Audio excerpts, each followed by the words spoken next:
순례는 현재형이다. 네, 기도하겠습니다. 하나님, 때를 따라 참 우리의 삶에 은혜를 주시는 주님을 경배합니다. 오늘도 각자에게 주시는 그 은혜와 생명의 말씀을 들려주시고 사람의 어떠함을 듣는 것이 아니라 우리의 삶을 향한 하나님의 어떠하심이 드러나는 시간, 아버지의 영광과 마음과 긍휼이 부어지는 시간으로 축복하여 주옵소서. 예수님의 이름으로 기도합니다. 아멘. 예, 요한복음 강의 51번째 시간입니다. 예, 오늘 이제 본문부터 17장까지가 이제 그 유명한 다락방에서의 이제 강화 설교의 내용입니다. 그래서 오늘 14장을 읽어보시면 이제 아시겠지만 문답형으로 되어 있습니다. 근데 이제 기존의 문답과는 조금 다른 게 뭐냐면요, 예수님께서 먼저 진리를 말씀하시고 제자들이 그거를 이해하지 못해서 다시 반문하는 형식으로 이 14장이 기록이 되어 있습니다. 그래서 좀 독특한 구조인데 요한은 의도적으로 이 대화를 통해서 우리에게 무엇을 이야기하냐면 예수님의 말씀하시는 지평만큼 우리가 참 이해하는 것이 쉽지 않다. 예, 제 소리가 좀 울리는 것 같아요. 좀 쉽지 않다라는 것을 보여주고 있는 것이죠. 그래서 오늘 우리의 삶에서 정말 이 제자들의 모습과 동일하게 하늘의 개념을 하늘의 개념으로 이해하지 못하는 부분들에 대해서 이제 우리가 한 2, 3주에 걸쳐서 14장을 좀 살펴보도록 하겠습니다. 자, 오늘 본문 들어가겠습니다. 1절부터 함께 보겠습니다. 시작. 하지 말라. 하나님을 믿으니 또 나를 믿으라. 자, 다락방 설교의 이제 첫 번째 메시지가 뭐냐면 서론이 없어요. 바로 명령형입니다. 너희는 마음에 근심하지 말라. 하나님을 믿으니 또 나를 믿으라. 할렐루야. 예, 바로 설교가 시작되자마자 바로 명령과 현재형의 문장이 나옵니다. 왜 예수님은 밑도 끝도 없이 갑자기 근심하지 말라 이렇게 말씀하실까요?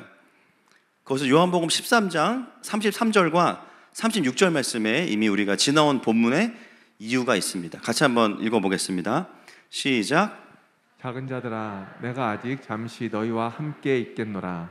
너희가 나를 찾을 것이나 일찍이 내가 유대인들에게 너희는 내가 가는 곳에 올 수 없다고 말하는 것과 같이 지금 너희에게도 이르노라. 시몬 베드로가 이르되 주여 어디로 가시나이까? 예수께서 대답하시되 내가 가는 곳에 내가 지금은 따라올 수 없으나 후에는 따라오리라. 13장에서 이미 예수님은 떠나신다고 말씀하셨어요.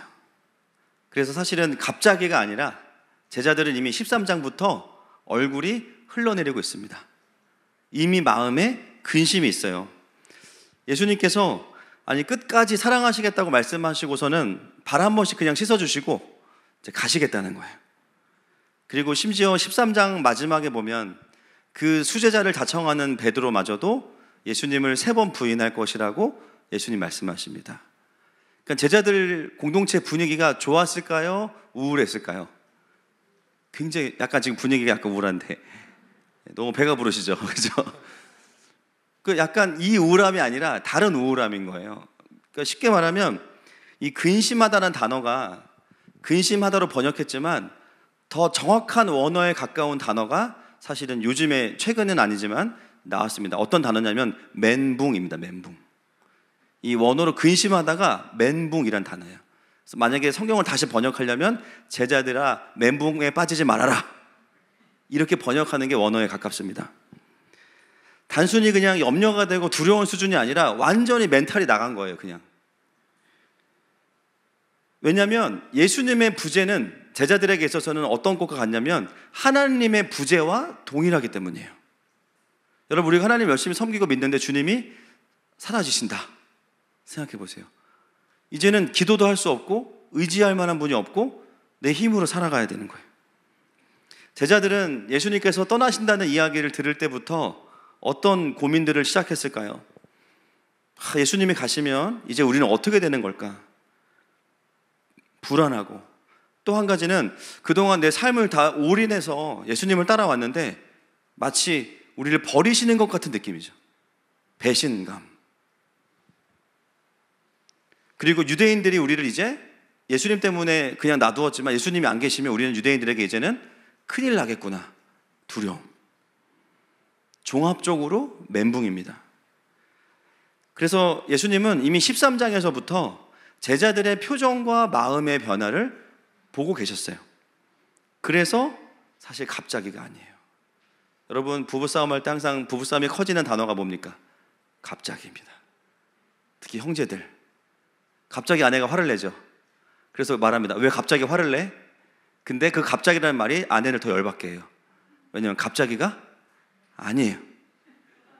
이 진노는 일주일 전부터 사실은 준비되어 왔던 것입니다. 일주일 전에 주일 마치고 집에 가면서 차 안에서 돈가스 먹고 싶다 한마디 했는데 남자들이 귀가 잘 안 들려요. 그걸 들은 남편이 반응을 안 해. 그때부터 진노가 임하기 시작합니다.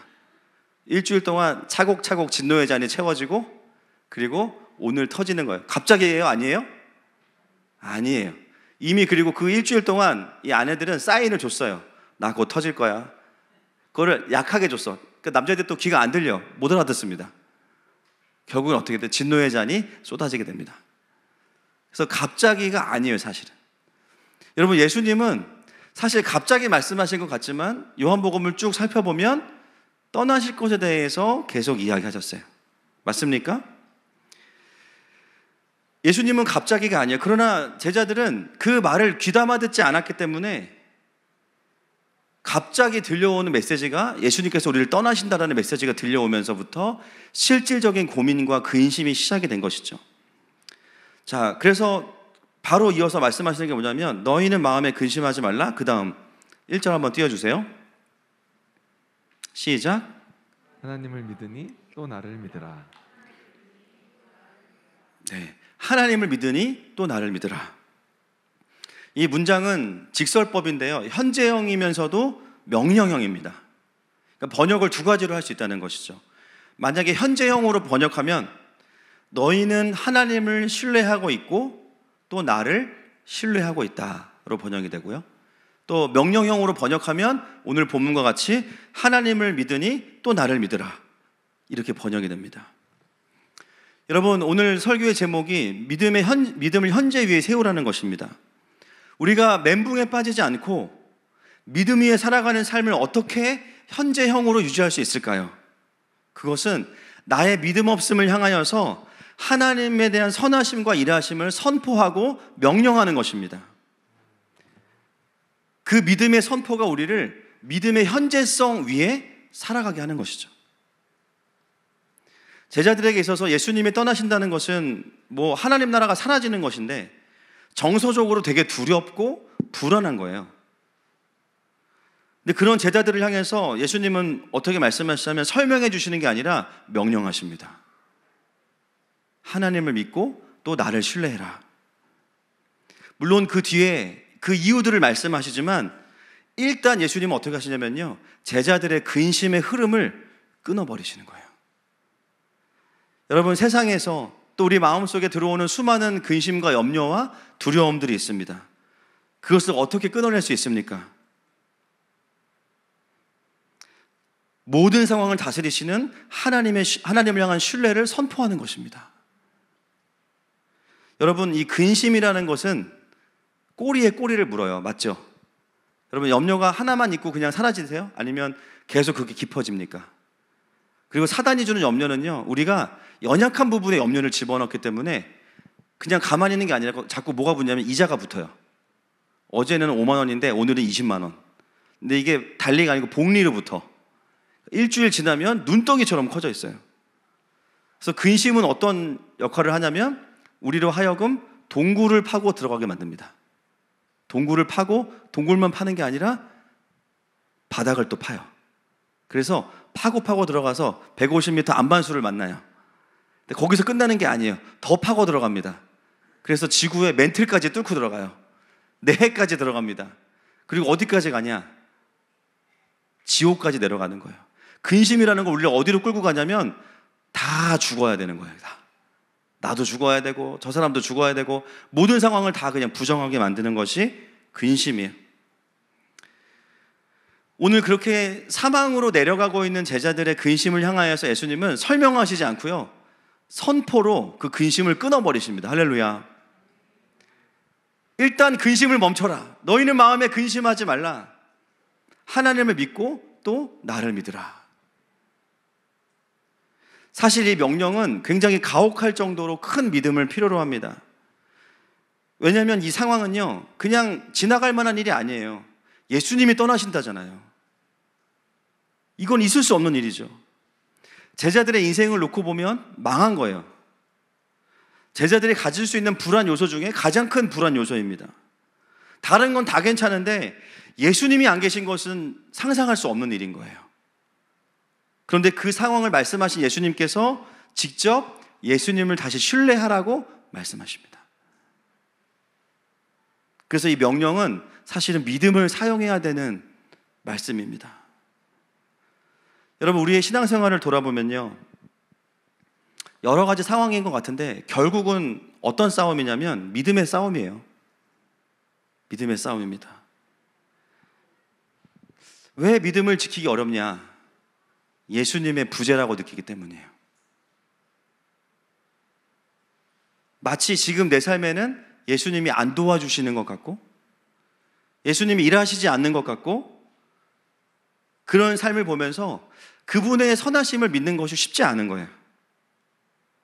여러분, 우리의 평강이라는 것은 문제가 해결되는 것에서 올 수도 있지만, 사실은 성경적인 평강은 무엇이냐면 그런 근심 가운데 하나님의 선하심을 붙잡을 때 하나님으로부터 주어지는 것이 평강입니다. 다시 소망 위에 서게 되는 것이 평강이에요.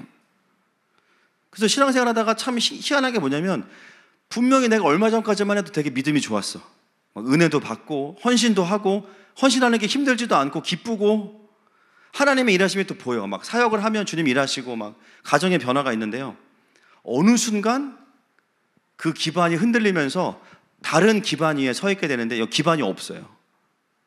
한없이 추락하는 거예요. 계속 마음이 땅으로 계속 꺼지고 근심은 더 깊어지고 한없이 추락하는 나를 보게 됩니다. 근데 이 근심의 추락을 딱 받쳐줄 수 있는 것이 뭐냐면 하나님의 선하심과 여전히 신실하심을 선포하는 겁니다. 그것이 우리의 생명줄인 거예요. 내 삶에 하나님의 일하심이 안 보이거나 심지어 어둠이 득세하는 것 같고, 막 교회들을 봐도 소망이 없어. 하늘마음교회도 망할 것 같아. 너무 진지하시네요. 저 농담인데, 예. 예를 들면 그렇다는 거예요. 다 망할 것 같아. 근데 그 상황에서도 주님이 뭐라고 말씀하시냐면 근심하지 말아라. 하나님을 믿고 또 나를 믿어라.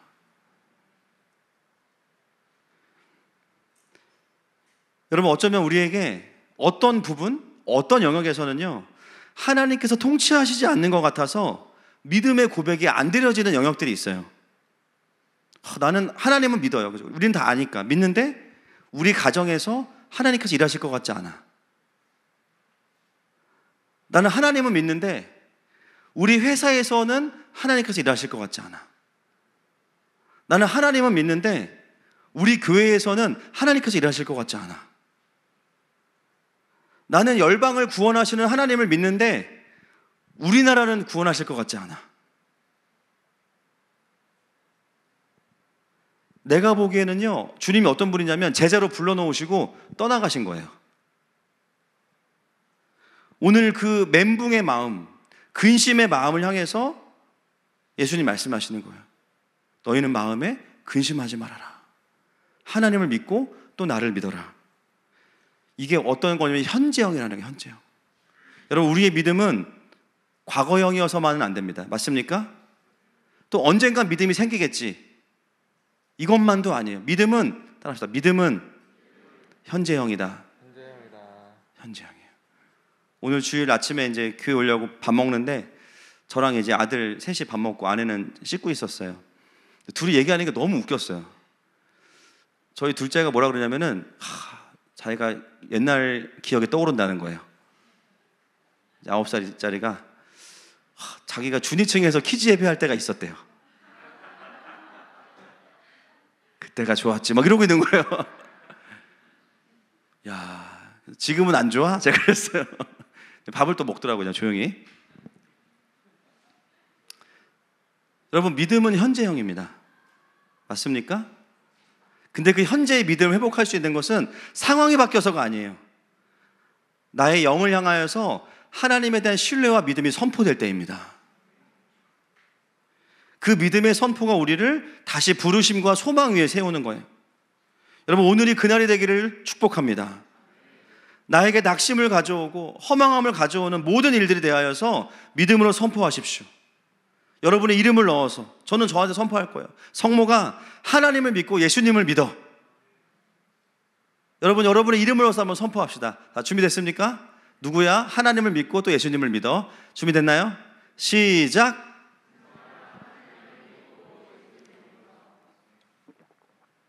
이것이 오늘 1절을 통해서 우리에게 말씀하시는 하나님의 음성입니다. 여러분, 오늘 어떤 어려움의 문제를 가지고 오셨든지 또 하나님의 일하심이 전혀 보이지 않는다고 할지라도 주님은 우리에게 변함없이 그분에 대한 신뢰를 요구하십니다. 그래서 신앙생활을 하다 보면 어떤 믿음의 근거가 오거나 하나님이 설명해 주셔서 믿음이 생길 때도 있지만 어느 순간 되면 어떻게 됩니까? 아유, 모르겠다. 일단 하나님을 신뢰하자. 오히려 큰 문제들은요, 하나님의 선하심을 먼저 붙잡을 때 풀리는 게 훨씬 더 많습니다. 나중에는 큰 문제건 작은 문제건 상관없어요. 나는 경배하리라. 할렐루야. 주님이 알아서 하시겠지. 내버려둬. 그냥 주님이 하시겠지. 바뀌는 거죠. 여러분, 오늘 그렇게 믿음을 선제적으로 사용하실 수 있는 저 여러분 되시기를 축복합니다. 자, 2절부터 4절까지 말씀 보겠습니다. 시작. 내 아버지 집에 거할 곳이 많도다. 그렇지 않으면 너희에게 일렀으리라. 내가 너희를 위하여 거처를 예비하러 가노니 가서 너희를 위하여 거처를 예비하면 내가 다시 와서 너희를 내게로 영접하여 나 있는 곳에 너희도 있게 하리라. 내가 어디로 가든지 그 길을 너희가 아느니라. 여러분, 예수님의 2절부터 4절까지의 말씀은 이전까지와는 다릅니다. 그전에는 주로 가신다는 메시지가 대부분이었는데요, 오늘은 뭐가 다르냐면 오신다는 거예요. 이전과는 다른 복음의 포인트입니다. 오늘 예수님은 떠나는 것에 초점을 두시는 것이 아니라 다시 오신다고 말씀하세요. 그리고 떠나시는 이유가 거절과 우리를 방치하는 것이 아니라 영원한 처소를 예비하러 가신다는 거예요. 여러분, 제가 이 부분을 가나의 혼인잔치를 이야기하면서 나누었습니다. 신랑이 잠시 동안 신부를 떠나는 이유가 다른 것 때문이 아니라 신부와 함께 살 집을 마련하기 위해서 1년 정도를 떨어져 있는 시간이 있다. 그래서 제가 이 본문을 연결시켜서 말씀드렸죠. 그래서 예수님이 떠나신다는 것의 의미는 부재와 버림과 거절이 아니라는 거예요. 그 잠시 떠나심의 의미는 뭐냐면 영원한 함께함을 위한 준비입니다. 그래서 이건 떠남이 아니에요. 근데 사단은 이것을 어떻게 이용하냐면 하나님의 부재와 거절로 이용합니다. 예수님 나 버리셨어. 예수님 날 떠나셨어. 때로 우리의 삶에 일어나는 일들을 보면 내가 보기에는 예수님의 부재예요. 일하시지 않아. 나를 제자로 부르시고 본인은 떠나셨어. 그래서 그 삶을 우리가 부재와 거절로 받아요. 그런데 오늘 본문을 통해서 읽혀지는 복음은 무엇이냐면 제자들이 생각했던 나와 함께 하시는 예수님의 모습은 육신으로만 함께 하셔야 되는 거였어요. 왜냐하면 그래야 예수님이 내 생활에 보탬이 되시니까. 여러분, 예수님과 함께하는 삶은 24시간 뭐냐면 신방을 다니는 삶이에요. 가는 곳마다 사람들이 환영해주고 예수님을 모셔서 가장 좋은 음식을 주고 잘 곳을 만들어주고 가는 곳마다 환영받는 삶이 바로 예수님과 함께하는 삶이었습니다. 그래서 예수님과 함께하면 필요하면 떡도 만들어주시고 아프면 고쳐주시고 주님과 함께해야 내가 살 수 있어. 그래서 제자들에게는요, 예수님이 나와 함께 하신다는 것은 어떤 의미였냐면 육신으로만 함께 하셔야 된다라는 거였어요. 그거를 내려놓지 못하고 있는 거예요. 그러나 하나님 나라의 관점에서 보면 예수님께서 떠나시는 것이 하나님의 나라가 더 강력해지는 것입니다.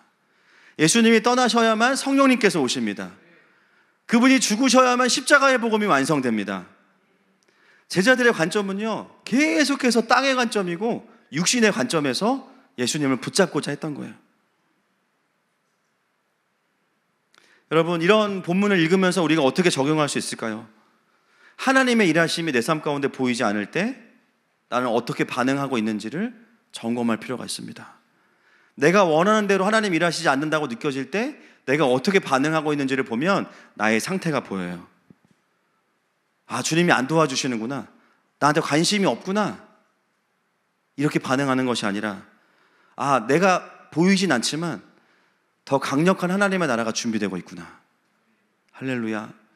지금 내가 느껴지진 않지만 하나님은 하나님의 일을 행하시고 있겠지. 기다려보자. 여러분, 예수님께서 다시 오신다고 가시고 나서 아직까지 하몽차사이십니다. 늦어도 너무 늦으시는 거죠. 너무 오래 안 오세요. 그럼 우리가 이 시간을 어떻게 받아들여야 돼요? 거절입니까? 방치예요? 두려움입니까? 이렇게 안 오실 거면서 왜 나를 구원하셨어? 제가 설교 준비할 때마다 늘 주님께 언제 오실 거냐고 여쭤봐요. 말씀에 대한 감동은 주시면서 왜 안 오시냐? 이거 언제까지 해야 되냐? 다시 예수님이 오실 때까지의 이 시간을 우리는 하나님 앞에서 어떤 메시지를 가지고 살아가야 되는가? 여러분, 지금도 하나님의 나라가 완성되어지고 있습니다. 우리의 부르심은 하늘을 바라보면서 서운해하는 것이 아니에요. 이미 오신 예수의 영이신 성령님과 함께 행하는 것입니다. 구원의 기쁨과 확신을 가지고 각자에게 주신 사명을 이루고 하나님의 나라가 증가하는 것을 경험하는 것이 예수님을 기다리는 우리들의 마땅한 태도인 줄로 믿습니다. 그래서 내 눈에 보이지 않는다고 해서 그분이 부재하신 게 아니라는 거예요. 여러 가지 방식에서 그분은 일하고 계신다는 거예요. 여러분, 이 정서가 뭔지 모르시겠으면 자녀들에게서 배우실 수 있어요. 특히 중학교 이상. 여러분, 중학교 이상 자녀들 두신 분들, 부모님이 어디 나간다 그러면 아이들이 어두워져요, 밝아져요? 밝아지죠.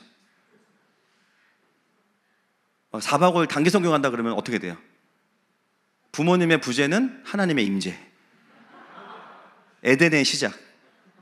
그래서 막 4박 5일 갈 동안 엄마는 막 우리 아이들이 밥 잘 먹고 있을까? 근데 갔다 왔는데 애들 너무 잘 지내. 남편도 너무 잘 지냈어. 여보, 당신 장기 선교사 헌신해야 될 것 같아. 우리가 열심히 서포트 할게. 그래서 애들 막 용돈 털어서 막 선교비 보태고 막. 아이들에게 부모님의 부재는 하나님의 임재입니다. 여러분, 사실 하나님의 일하심이 내가 원하는 대로 보이지 않는다고 해서 안 보고 계신 게 아니에요. 일 안 하고 계신 게 아니에요. 오히려 보이지 않는 곳에서 하나님은 더 일하고 계십니다. 아멘이십니까? 오늘 예수님께서 제자들에게 새롭게 복음을 전하세요. 내가 떠나는 것이 그냥 거절이 아니라 영원히 너희와 함께 있을 처소를 예비하러 가는 것이다. 여러분, 제자들의 두려움 속에 어떤 두려움이 있었겠습니까? 예수님과 함께하면 의식주가 해결이 됐어요. 날마다 예수님이 가시면 당장 잘 데가 없어요. 그 두려움을 누구보다 예수님이 아셨어요. 그래서 부활과 승천이라는 이 엄청난 복음의 메시지를 예수님은 처소를 예비하러 가는 것이다. 너무나 제자들의 그 두려움의 포인트에 맞게 다시 복음을 전해주고 계십니다. 저는 오늘 예수님의 이 메시지를 보면서 정말 복음 전하는 자로서 우리들에게 너무나 좋은 모델이 예수님이십니다. 여러분, 우리가 하나님을 만날 때요, 신학교 3년 과정 거쳐서 졸업식 날 영접하신 분 계십니까? MDB 마지막 졸업식 날 복음을 다 듣고 신학을 듣고 나니까 예수님을 영접하겠습니다. 사실 우리가 주님을 만난 시간들을 돌아보면 모든 66권 다 읽고 만난 분들보다는 내 삶의 한 가지 포인트였어요. 깊은 절망, 깊은 외로움, 깊은 거절감. 물론 우리가 최종적으로 도착하게 되는 지점은 십자가의 복음이에요. 할렐루야. 근데 그 복음으로 들어가는 길들이, 문들이 조금은 달랐어요. 결국 한 사람의 그 묶여있는 포인트에 복음의 어떤 부분들이 타겟팅이 돼서 적용되기 시작할 때 자유함이 임하고, 나의 영적인 그 병들어 있는 상태에 대한 메시지가 들려질 때 돌파가 일어나고 하나님의 통치를 경험하게 되면서 더 십자가의 복음 안으로 깊이 들어가게 됩니다. 물론 이게 분리되어 있는 것은 아니에요. 그러나 복음 안에서 우리에게 터치되어지는 부분이 있다는 것이죠. 깊은 외로움에 묶여있던 사람들에게는 임마누엘의 하나님의 이야기가 들려지기 시작해요. 내가 외롭고 힘들었던 시간, 나보다 더 아파하시고 함께 하셨던 그분을 보면서 치유를 경험합니다. 또 두려움에 묶여있던 사람들은 제자들이 뱃속에서 풍랑 가운데 두려워할 때 그 두려움의 대상인 풍랑을 밟고 오시는 예수님을 묵상하면서 와, 예수님이 내가 두려워하는 것보다 위에 계시는구나. 그 예수님을 경험하는 거예요. 결국 십자가의 예수님을 경험하지만 각 사람이 십자가의 복음으로 들어가는 상황들은 다양합니다.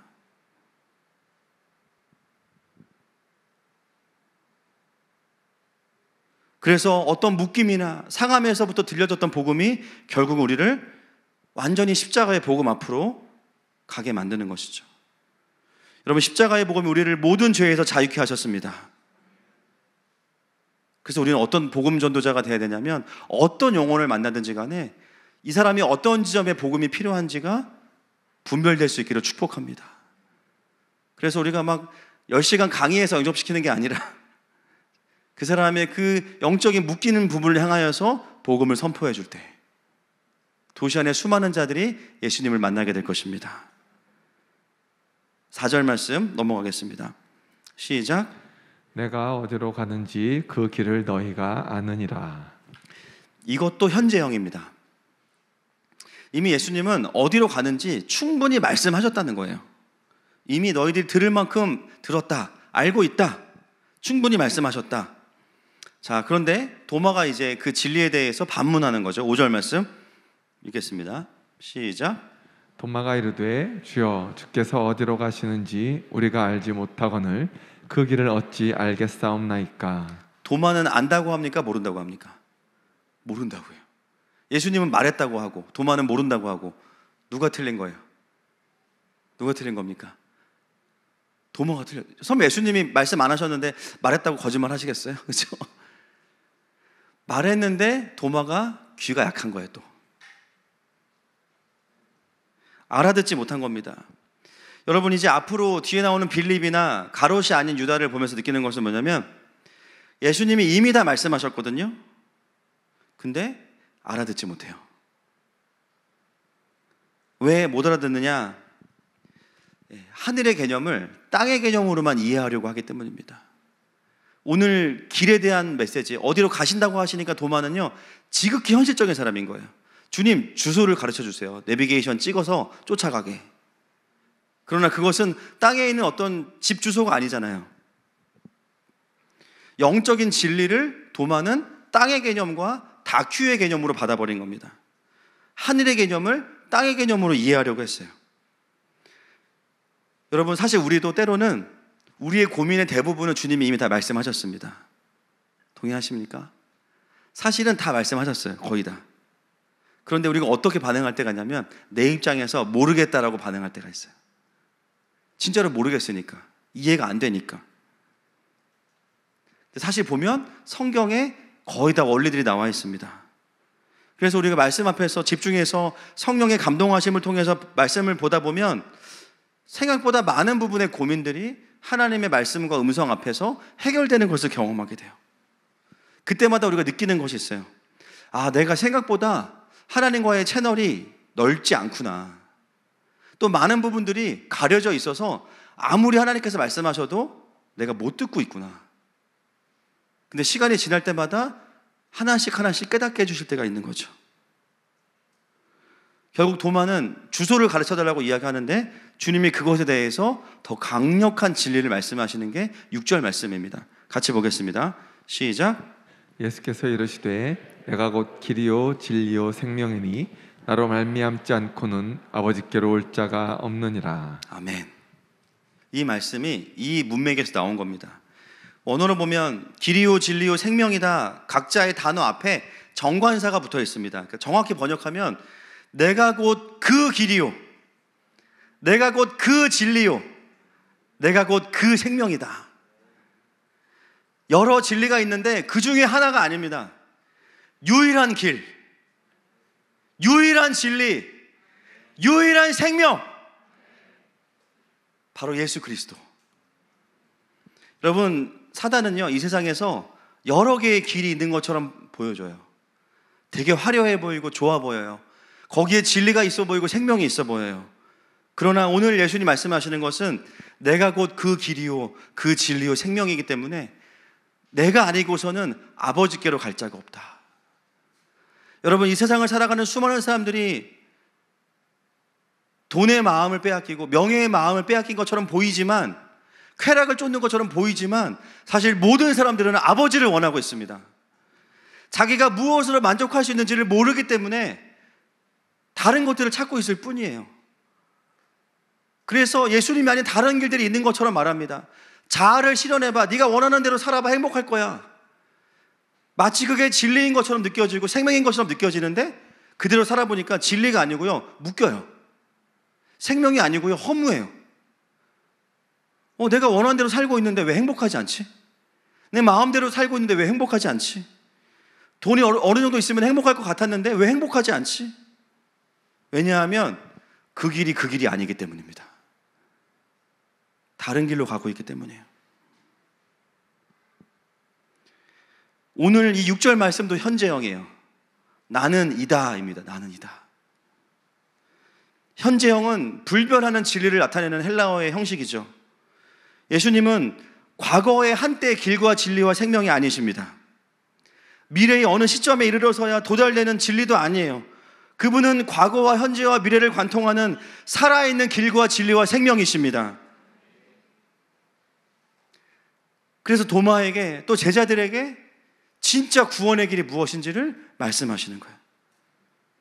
여러분, 오늘 이 본문의 맥락에서는 길과 진리와 생명이 다 중요하지만 맥락을 보면 이 중에서 뭐가 더 강조되고 있을까요?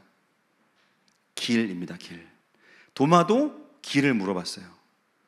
본문은 결국은 그 길이 진리로 인도가 되고 그 길 자체가 생명이다, 이렇게 이야기합니다. 그래서 이 길은 우리가 알고 있는 미금로 114, 미금일로 22번지 그런 게 아니에요. 이 길은 바로 예수님 자체이신 거예요. 여러분, 예수님께서 길이라면 우리는 더 이상 길을 알려달라고 할 필요가 있을까요? 없을까요? 없어요. 없는 거예요. 다른 길을 알 필요도 없고 갈 필요는 더더군다나 없는 거예요. 하나님 나라의 삶을 살아가는 여정, 구원받은 그리스도인이 천국을 가는 여정은요, 죽기 직전에만 열리는 것이 아니라 구원받은 이후의 모든 시간이 다 구원의 길입니다. 아멘이시죠? 여러분, 우리는 지금 다 어떤 길을 가고 있냐면 천국을 향해 가고 있어요. 근데 이 길 자체가 누구시냐면 예수 그리스도이십니다. 그분이 길이시기 때문에 천국을 향해 가는 길에서는 여러 가지 경유지가 있겠죠. 사명과 부르심과 또 삶의 순간순간에 어떤 시간들이 있겠죠. 그런데 중요한 것은 뭐냐면 그 길은 한 가지밖에 없어요. 예수 그리스도. 여러분, 생각보다 많은 그리스도인들이 예수님께서 길이신데 도마와 같이 반응합니다. 아, 맞아요, 주님. 제가 죽으면 천국 갈 거 알아요. 그렇지만 이 땅에서 내가 성공할 수 있는 길을 가르쳐 주세요. 이 땅에서 내가 행복할 수 있는 길을 가르쳐 주세요. 예수님이 유일한 길이고 전부인데 다른 길을 가르쳐 달라고 예수님께 기도합니다. 주님, 우리 가정이 회복될 수 있는 길을 가르쳐 주세요. 예배 때 고백하죠.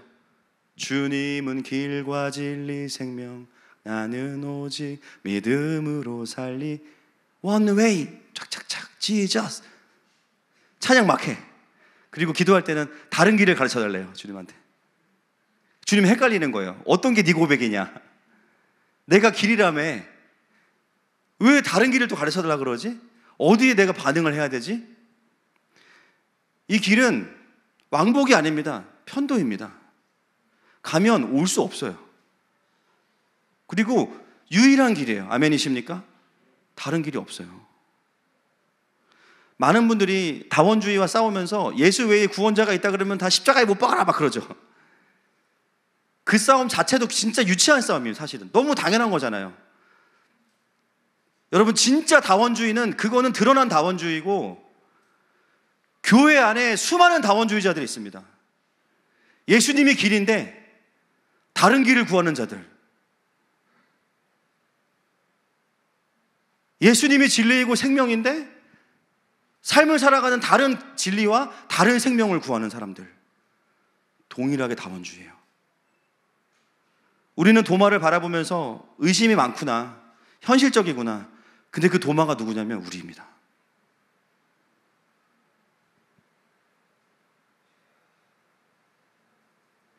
여러분, 오래된 교회, 정말 예배를 잘 드리려고 모이는 것을 넘어서서 너무 오래되다 보니까 관계로만이라도 운영되는 교회들이 있잖아요. 다 그런 건 아닌데요. 그런 오래된 전통교회 안에 가면 어떤 느낌들이 있냐면 다 그런 건 아닙니다. 뭔가 목장에서 신앙적인 나눔을 하는데 비웃어. 에이, 집사님 그런 거 말고. 진짜 집사님 고민이 뭐야? 살아가는 이야기 좀 해보자. 한잔해. 신앙적인 얘기하면 비웃어. 에이, 우리도 다 알아. 그거 말고. 남편 요즘 어때? 그 집은 어때? 물론 그 리더는 마음을 편하게 해주고 삶을 나눌 수 있도록 도와주기 위해서 그런 질문을 했을 거예요. 그런데 자칫 잘못하면 이게 어떻게 흘러가겠습니까? 신앙과 삶을 분리시키는 질문이 되는 거예요. 우리는 강요받아서 답이 예수님이 아니에요. 예수님이 진리이시기 때문에 예수님이 답인 겁니다. 그거를 제쳐놓고 또 다른 삶의 영역에 문제가 있을 거야. 그래서 이야기하면 삶의 지혜를 코칭해.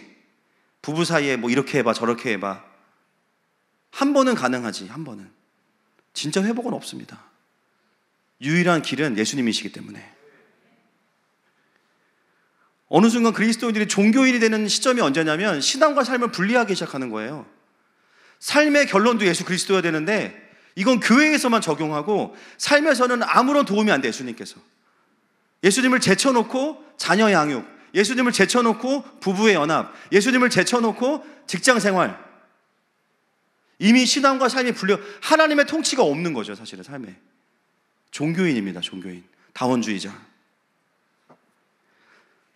물론 내 삶의 고민이 다 복음으로 해결되지 않고 해석되지 않았더라도 그거를 예수님께 가지고 나아가야 됩니다. 그래야 내 삶의 길이 예수님의 길과 연합되는 거예요. 근데 어느 순간 우리가 예수님의 길을 놔두고선 나의 길을 구축하기 시작해요. 당장은 뭔가 해결되는 것 같고 뭔가 내가 원하는 대로 되는 것 같지만 여기엔 진리도 없고 생명도 없고 천국도 없습니다. 그냥 허무함 그 자체예요. 그리고 그 삶을 다른 사람에게도 본을 보여줘요. 예수님 외에 다른 길로 가는 것이 세상을 사는 지혜야. 자기만 실족하는 게 아니라 다른 사람들까지도 예수님과 떨어뜨리는 거죠. 연자맷돌을 맺는 거예요. 그렇죠? 회개해야 됩니다. 사람들이 애초에 신앙생활을 종교로 배우니까 예수님이란 길도 있고 실제로 삶은 다른 길을 살아야 한다고 생각을 하는 거죠. 여러분의 인생에 예수님만이 유일한 길이십니까?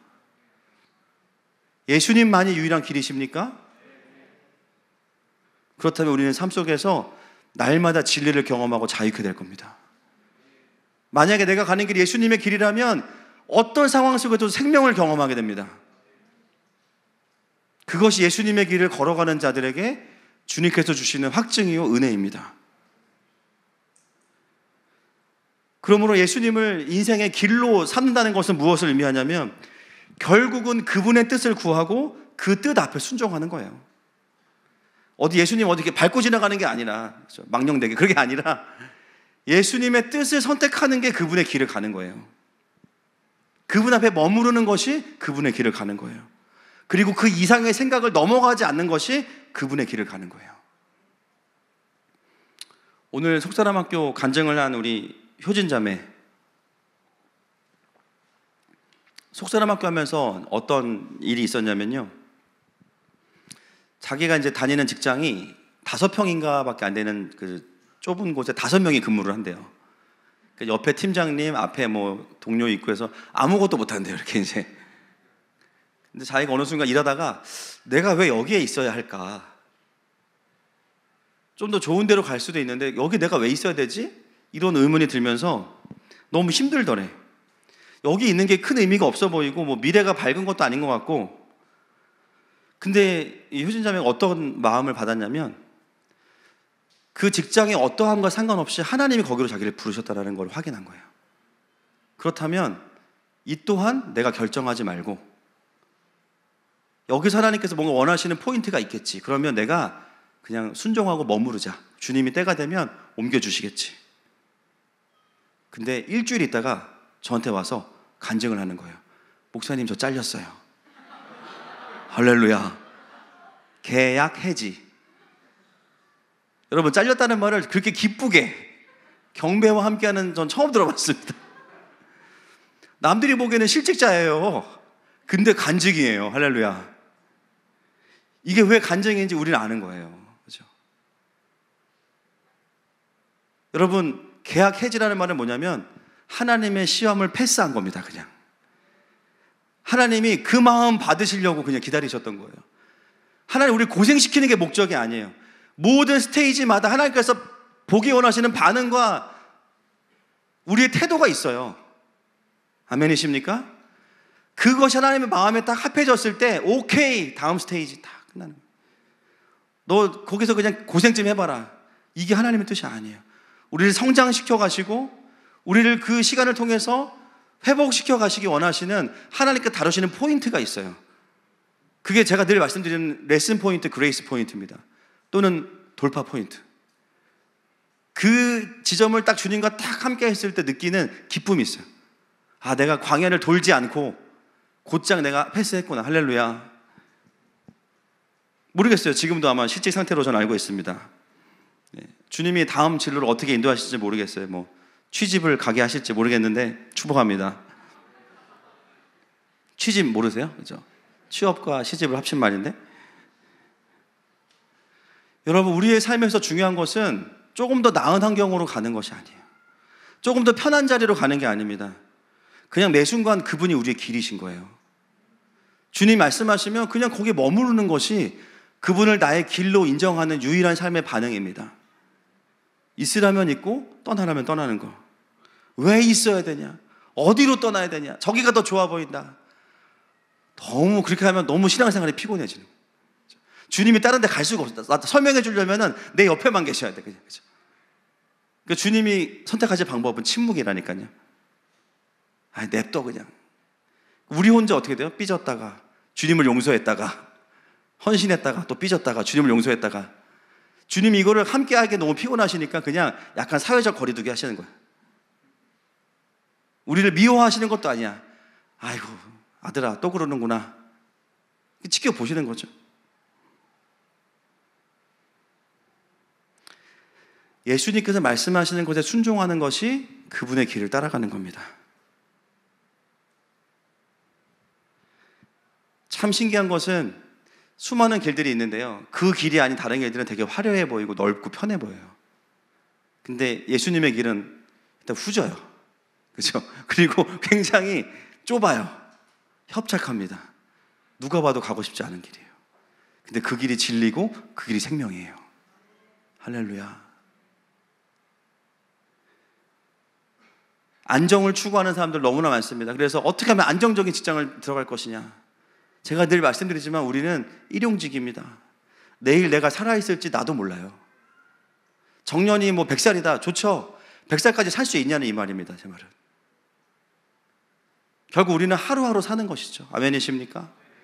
그냥 날마다 은혜로 살 뿐입니다. 오히려 안정적인 걸 추구하고 뭐 그 자체가 다 나쁜 것은 아니지만 어떻게 보면 영원하지 않은 것에 마음을 쏟기 시작하면요, 점점 더 불안해집니다. 가진 것을 어떻게 지킬 것인가, 어떻게 나를 내가 스스로 보호할 것인가, 점점 더 불안해져요. 그리고 뭐가 바뀔 때마다, 보일 때마다 일희일비하게 됩니다. 신앙의 기복이 커지죠. 여전히 우리의 눈이 하늘에 있는 것이 아니라 땅의 어떠함에 더 많이 마음을 쏟기 때문입니다. 여러분, 오늘 1절부터 6절까지를 봤는데요, 핵심은 무엇이냐면 예수님만이 우리의 길이십니다. 그거 하나예요. 말씀을 정리하기 원합니다. 오늘 주님은 우리에게 굉장히 침노해 오셨어요. 그죠? 근심하지 말아라. 하나님을 믿고 나를 믿어라. 그리고 우리 안에 그 예수님이 부재하신 것 같은 것에 대한 두려움, 그것이 부재가 아니라는 것도 설명해 주셨어요. 여러분, 요즘 우리의 삶을 돌아봅시다. 정말 그 길로 가고 계십니까? 때로는 힘들죠. 순종하는 삶이 힘들어요. 그런데 너무 힘든데 다른 길이 없어요. 다른 길이 없어. 그냥 가야 돼요. 다른 길 가면 죽어요. 그래서 적당할 수 없어요. 주님께서 말씀하시는 거예요. 내 삶 가운데 예수의 길이 아니라 원망의 길, 상처의 길, 분노의 길, 그 길로 가지 말고 다시 나를 밟고 지나가라. 그래야 내 아들과 내 딸이 산다. 시간 그 주님 앞에 믿음의 고백으로 이 찬양을 올려드렸으면 좋겠습니다.